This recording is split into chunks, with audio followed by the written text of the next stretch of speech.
Hi friends, Riyas set ആണ്. ഞാനിന്ന് ചർച്ച ചെയ്യാൻ പോണ വിഷയം നമ്മുടെ നാട്ടിലെ റോഡ് നല്ല അടിപൊളിയായിട്ട് ഫിനിഷ് ചെയ്ത് പോയ റോഡ്, റബ്ബറൈസർ റോഡ്, അത് മുറിച്ചിട്ട് വാട്ടർ അതോറിറ്റി ചെയ്യുന്ന തെമ്മാടിത്തരത്തിന് പറ്റിയിട്ടാണോ.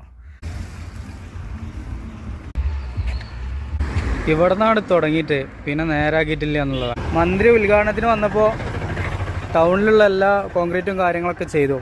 അവിടുന്ന് അങ്ങോട്ടുള്ള റോഡ് അതേപോലെ കെടുക്കുന്നുണ്ടെന്നുള്ളതാണ് കേട്ടോ. ഈ ഒരു ഡയാലിസിസിൻ്റെ ഉദ്ഘാടനത്തിൻ്റെ ഭാഗമായിട്ട് മാത്രം കോൺക്രീറ്റ് ചെയ്താണ് ഈ സൈഡ് റോഡ്. വാട്ടർ അതോറിറ്റി കീറി മുറിച്ചതാണ് കേട്ടോ. ഈ കാണുന്നത് കാടാമ്പുഴ UP സ്കൂളാണ് കേട്ടോ. UP സ്കൂളിൻ്റെ ഫ്രണ്ടിലൂടെ ഒക്കെ പോകുന്ന റോഡുകളൊക്കെ അത്രയും വീതി കുറച്ചൊക്കെയാണെന്നുള്ളതാണ്. അതായത് ഈ ഓട്ടോ നിൽക്കണ കണ്ടാലറിയാം എത്രത്തോളം റോഡ് കട്ട് ചെയ്തിട്ടുണ്ട് എന്നുള്ളത്. ഇവിടെയൊക്കെ വലിയ ഗട്ടറുകളാണ്, കാൽഭാഗം